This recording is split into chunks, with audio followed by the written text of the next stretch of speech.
I need to bring this up, I think, because Dr. Simon initiated this tonight, Tom, and it was sort of a blanket indictment of media, and it wasn't appreciated, and I'll tell you why. This has been going on for 9 days now. 9 days, not 9 weeks. Well, it seems like 9 weeks to you. To you. You made it that way. I'm not sure who's got the longer duration here. But, Tom, this can't be covered in a vacuum. And I appreciate what Dr. Simon was saying about some of the recklessness.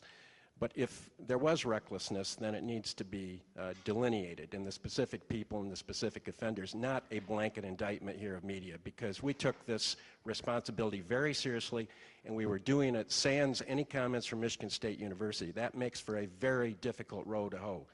Okay. I hope that's understood.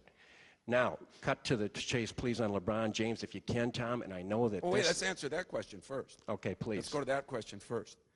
Number one, you haven't been up here very often. I've been over the last 3 years, because you have other duties. I've been in the state for 58 years. No, up here. You haven't been in my building. You haven't been with me.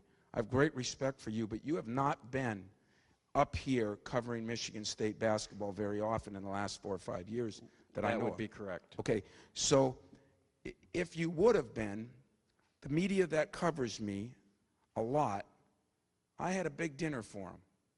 And I told them that things are changing in the media. You know, the bloggers drive us all nuts, drive you nuts. The people throw things on the wall, and it can affect my family. My kid comes home crying, and there's no truth to any of it. And so I did something this year with Kalen Lucas that is well known, and I can't get into the people because it's unfair, because since then I think I've rectified that with the person that I was involved with, and probably have a better relationship with him now than I used to have.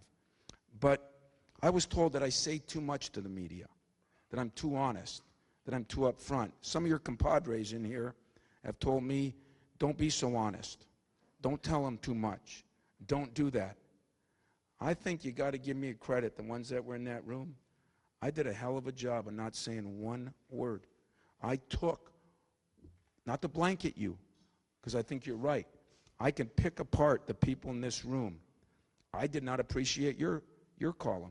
I did not appreciate you saying the Michigan State fans are sick of it and had it with me. I didn't say that. Well, how did you say it?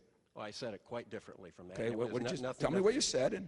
I said that if your heart had been somehow compromised by this particular overture from the Cleveland Cavaliers, then you probably owed it to yourself and to Michigan State to move on. But I've gone so far that I can't come back. Is that right? I said there was a part of it that would be irretrievable.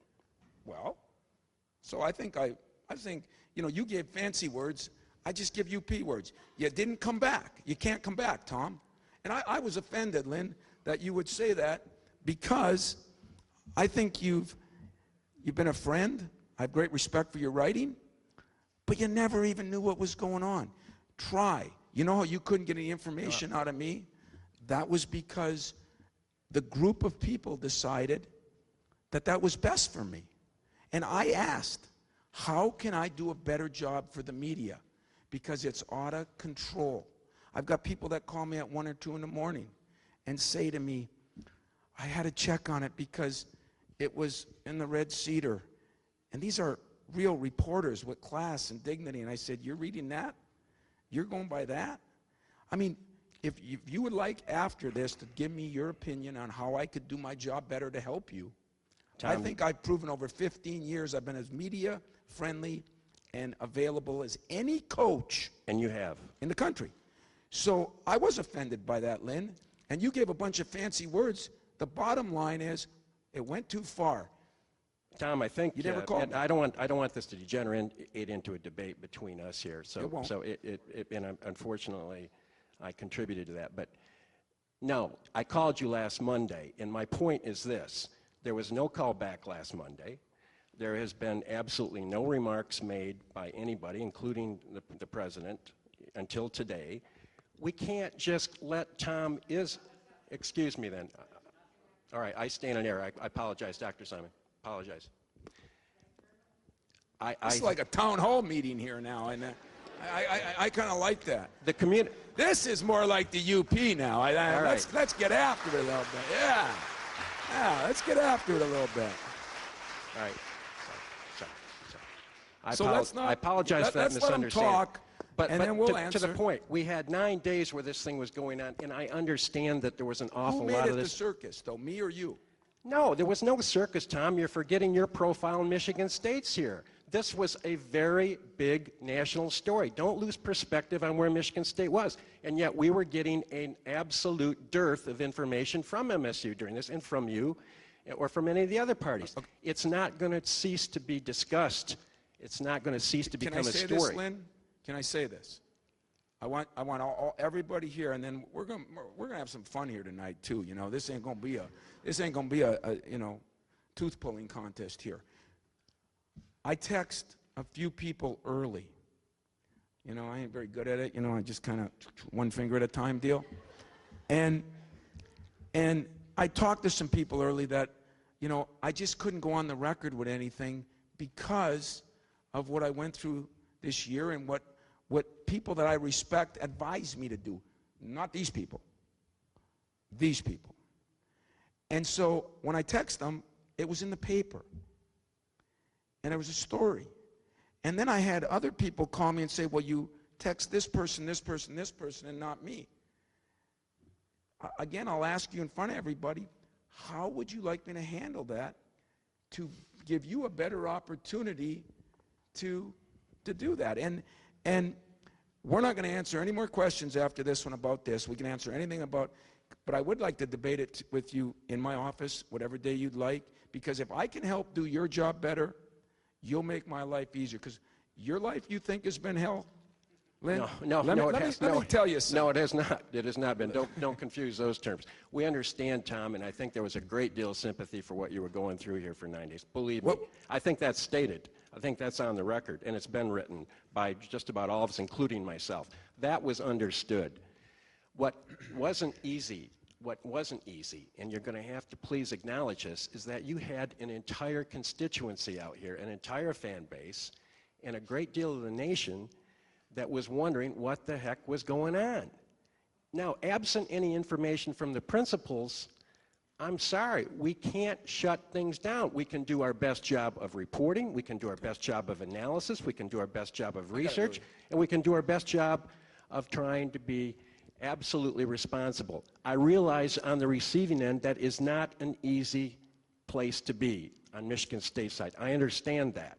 Well, that was don't blame my president. I mean, she's the boss. No. Don't blame my AD. I told them how I was going to handle it because of my conversations with people. I told them how I was going to handle it. Now, they're the boss. I'm not. But I think they respected the fact that they understood I wasn't going to say anything. And I got great friends. I got friends 27 years here that I didn't return their calls either. And a couple that I did, I got stung. And, you know, like I said, the Michigan State people, here's what I'd like to say to all of you. You know, it's like the logo to me. I'd like to say this to all of you. I've proven over 27 years to be the most loyal guy next to Mike Krzyzewski, Jim Boeheim, and I have no interest in touching Paterno. No interest in getting that far. But I'm right there with those other guys, loyal to this university, do anything those alums would ask, open, anything they would. If they can't understand that I have a family, I have life decisions to make, and because of the media now changing, I mean, I took my kid to the grocery store at 9:30 at night, and it was reported in the newspaper. I struggle with that. So I think there's some guys in here I have great respect for that I've had. You're one of them. If you got a better way for me to handle it, let's do it off this stage, and I'll be great with it. I swear to God, I'm not pacifying, because it made my life terrible. By the way, I tried to attend that luncheon you had last month and was told it was just for a more exclusive crowd. But I'd have got you in.